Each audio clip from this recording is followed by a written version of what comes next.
dedicated to Eastern and Southern Kentucky.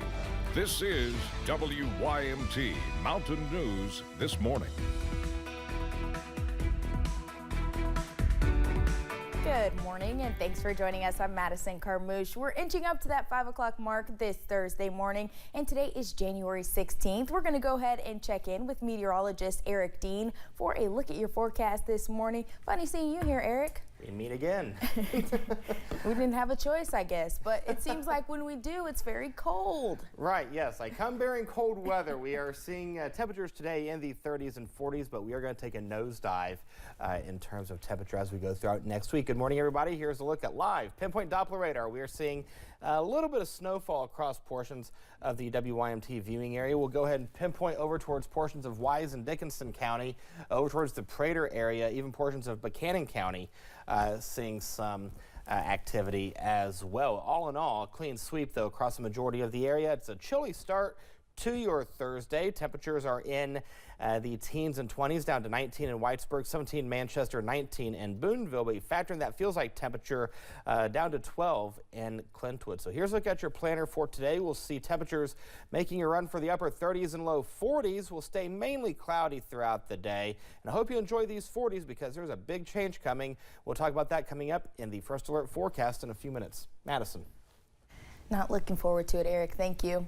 In Rockcastle County, state police and several fire units responded to a semi-truck on fire yesterday. It happened on southbound I-75 just past mile marker 62. At one point, the fire was so large, smoke could be seen on the traffic camera. One lane of the highway was blocked while firefighters put out the flames. Police say no one was injured. The cause of the fire is unknown. One of the LA County firefighters battling the massive fires in California is a Kentucky native. Kicker Vinsel graduated from Richmond Model in 1996, went to Western Kentucky University before moving to California. Vinsel is now a firefighter in California and is fighting fires mostly in the Eaton area of Los Angeles. He says he and his team are doing all they can, but wish they could do more. When you look at humanity and you start thinking about just being a human being, not a first responder, being an American, and you're seeing American people and people very close to where I live suffering, there's a lot of guilt. Vinsel says he lived almost half of his life in California, but will always consider himself a Kentuckian. There are 3 simple steps: question, persuade, and refer that could help save a life. A group with UK Healthcare is promoting online suicide prevention training, or QPR training. This free online training takes only 30 to 45 minutes to complete. It teaches skills on noticing suicidal behavior in others, how to approach and respond to someone in crisis, and where to refer to seek additional help. Big push around Thanksgiving, sort of post-election stress, holiday stress. So we're hoping that if more people take this training, more people might be able to notice those signs, reach out to their loved ones, and save a life. You can go to ukhealthcare.com/QPR to take the course. If someone needs immediate help, you can call the National Suicide Prevention Lifeline at 988. State Senator David Yates proposed legislation again that could add exceptions to Kentucky's near total abortion ban. Senate Bill 35, also known as Hadley's Law, would allow women to get legal abortions in cases of rape and incest and medical emergencies. Senator Yates filed an identical bill to Hadley's Law in 2024, but it did not make it out of the General Assembly. Under current Kentucky law, the only legal exception to allow an abortion is when the mother's life is in danger. Kentucky hosted the first in a series of webinars for medical cannabis. The Office of Medical Cannabis is arranging them throughout the year to educate people on how they can become card holders. During the webinar yesterday, officials broke down several areas of the program, including how to qualify, how to find a practitioner, and the different types of registry cards.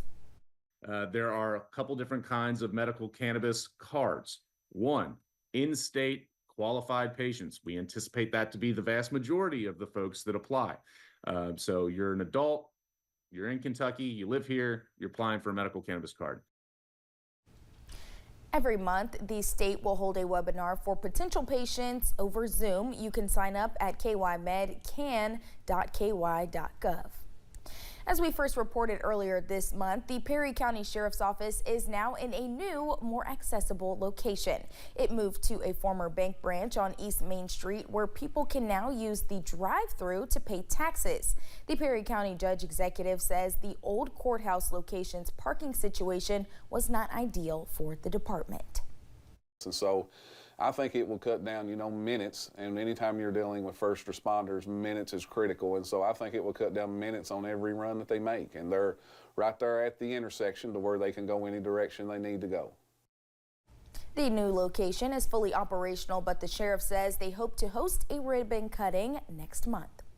The Ashland Police Department swore in a new member of its team. This is Mabel, but she's not your average police canine. Mabel is an electronic sniffing dog, one of very few in the world with training for child exploitation cases. Her nose can help police detect micro SD cards, even finding things buried or underwater. Any crime that has an electronic nexus, so like if we have a murder and the suspect flees and they toss their cell phone and it has key evidence on it, she can go out in the woods and she can find that cell phone. Mabel is food driven, aren't we all, girl? So her handlers play a game of hide and seek with her daily meals. She's also the first canine with Ashland Police in more than 40 years.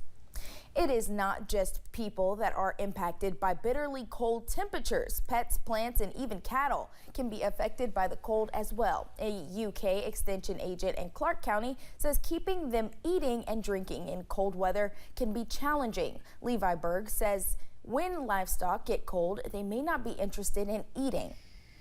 Sometimes they don't want to travel to drink. They don't want to travel to eat. They just want to try to get somewhere out of the cold, out of the wind. So when they do that, well, if they're not eating and drinking, then all of a sudden they can become stressed. Berg says keeping livestock dry is critical and adds food and water and shelter are what you need to keep livestock warm in the winter. Thanks for getting your day started with us here on Mountain News this morning. When we return, President Biden is saying goodbye to his presidency as the longtime politician gave his farewell address last night. And some of the warmest temperatures we've seen so far this year is in the forecast, but for a limited time only. Details in the First Alert forecast in a few minutes.